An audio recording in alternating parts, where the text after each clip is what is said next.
കോട്ടയത്ത് തെരഞ്ഞെടുപ്പ് ചട്ടം ലംഘിച്ച് UDF സ്ഥാനാർത്ഥി ഫ്രാൻസിസ് ജോർജിനായി ചുവരെഴുത്ത്.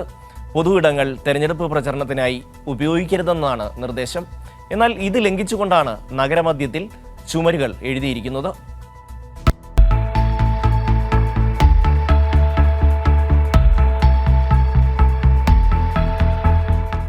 കോട്ടയം നാഗമ്പടം റെയിൽവേ മേൽപ്പാലത്തിന്റെ ഇരുവശങ്ങളിലുമാണ് ഫ്രാൻസിസ് ജോർജിനായി ചുവരെഴുതിയിരിക്കുന്നത്. പൊതു ഇടങ്ങൾ സ്ഥാനാർത്ഥികൾ പ്രചരണത്തിനായി ഉപയോഗിക്കരുതെന്നാണ് തിരഞ്ഞെടുപ്പ് കമ്മീഷന്റെ കർശന നിർദ്ദേശം. ഈ നിർദ്ദേശം ജില്ലയിലെ മുഖ്യ ഭരണാധികാരി കൂടിയായ കളക്ടറുടെ വാക്കുകളിലും വ്യക്തമാണ്. നമുക്ക് ആൻറ്റി ഡിഫേസ്മെൻറ്റ് സ്ക്വാഡ്സ് ഉണ്ട്. ആൻറ്റി ഡിഫേസ്മെൻറ്റ് സ്ക്വാഡ്സ് അതിൻ്റെ കാര്യങ്ങൾ റിമൂവ് ചെയ്തുകൊണ്ടിരിക്കുകയാണ്, പ്രോസസ്സ് ചെയ്തുകൊണ്ടേയിരിക്കുന്നുണ്ട്. സോ നമ്മുടെ ശ്രദ്ധയിൽ വന്നതാണ്, നമ്മൾ ചെയ്യുന്നുണ്ട്. എന്നാൽ ഇതെല്ലാം കാറ്റിൽ പറത്തിയാണ് നാഗമ്പടത്തെ ഈ ചുവരെഴുത്ത്. തെരഞ്ഞെടുപ്പ് പ്രഖ്യാപിക്കുന്നതിന് മുമ്പ് എഴുതിയതാണെങ്കിലും പെരുമാറ്റച്ചട്ടം നിലവിൽ വന്ന ശേഷം ഇതിന് ഒരു മാറ്റവും ഉണ്ടായിട്ടില്ല.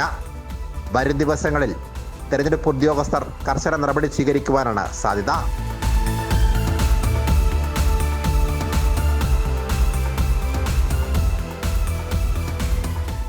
സാംജിത് ആർപ്പൂക്കരയ്ക്കൊപ്പം സനോജ് സുരേന്ദ്രൻ, കൈരളി ന്യൂസ്, കോട്ടയം.